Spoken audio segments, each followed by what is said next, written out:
même dit c'est un optimisme mesuré. Je pense que voilà, on s'approche du pic. Il y a quelques signaux forts qui sont en train d'apparaître dans nos données. Une baisse de la fréquentation des urgences pour arbovirose, une diminution assez importante du nombre de consultations chez les médecins généralistes. Tout ça montre que, bon voilà, ceci étant, nous sommes toujours dans une situation épidémique de forte intensité, avec un impact assez fort toujours sur les hôpitaux. Il y a des hôpitaux qui sont en tension, le Champ est en tension, le CHU Sud est toujours en tension, un petit peu le Nord. Donc, comme vous le savez, j'ai donné des autorisations d'ouverture de lits de médecine dans des cliniques privées qui n'en avaient pas, mais qui ont accepté de mettre à disposition des lits pour soulager ces établissements. Et donc, nous sommes toujours au cœur de l'épidémie. Et monsieur le préfet parlait de la vaccination. Quand je regarde le nombre de vaccins qui sortent des officines, le chiffre est un peu faible. Combien? Nous sommes aux alentours de 2500. Donc, on pourrait dire sur quelques jours, oui, c'est pas mal. Non, le chiffre est un peu faible. Sur 75 000 personnes avec des facteurs de comorbidité, C'est oui. ça. Nous avons 40 000 doses de vaccins sur le territoire. Et il y a une commande de 50 000 doses qui doit arriver, mais bon, qui va arriver quand on aura consommé les 40 000 doses. Parce que, comme vous le savez, c'est un vaccin vivant et il y a des problèmes de stockage. Il faut les conserver dans des conditions très drastiques en matière de respect de la chaîne du froid. Alors, moi, mon propos, c'est de dire aux personnes fragiles, ben, il faut aller vous faire vacciner. Si vous n'avez pas eu le chic, c'est le moment de vous faire vacciner parce que même si nous atteignons le pic, ça va redescendre petit à petit. On en a encore pour un mois et demi. Hein.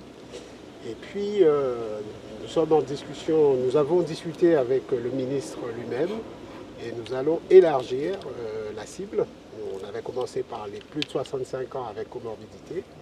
Et si vous avez bien lu les recommandations de la HAS, il est prévu qu'au fur et à mesure, on cible les plus de 18 ans avec comorbidité. Donc nous allons élargir tout de suite aux plus de 18 ans avec comorbidité.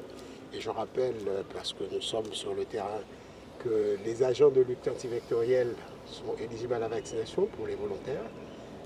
Monsieur nous disait que vous avez 6 agents qui ont été touchés par le chikungunya. Et donc les PECLAV, s'il y a des volontaires, ils sont aussi éligibles à la vaccination gratuite. Il suffit juste de les recenser, de vous passer l'information pour que ça se fasse. Quand on observe un petit peu les commentaires sous les articles qu'on fait sur le vaccin, je pense que mes confrères auront la même observation. Il y a beaucoup de défiance vis-à-vis du vaccin d'une partie de la population. Qu'est-ce que vous leur dites à ces gens qui accusent le gouvernement de vouloir les empoisonner avec ce vaccin? Oui, écoutez, je le regrette, nous sommes dans le pays de Pasteur. Pour ceux qui connaissent un peu mon passé, j'arrive de la Guadeloupe, j'étais au CHU. Pendant la crise Covid, ça a été l'enfer. Mais je peux vous dire une chose avec beaucoup de certitude, c'est que c'est la vaccination qui va arrêter l'épidémie.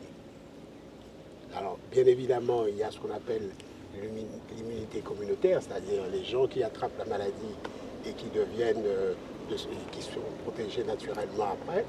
Mais c'est la vaccination qui va nous aider à arrêter cette épidémie. Donc c'est pour ça que nous nous sommes battus, comme l'a rappelé monsieur le préfet, pour que les vaccins arrivent vite.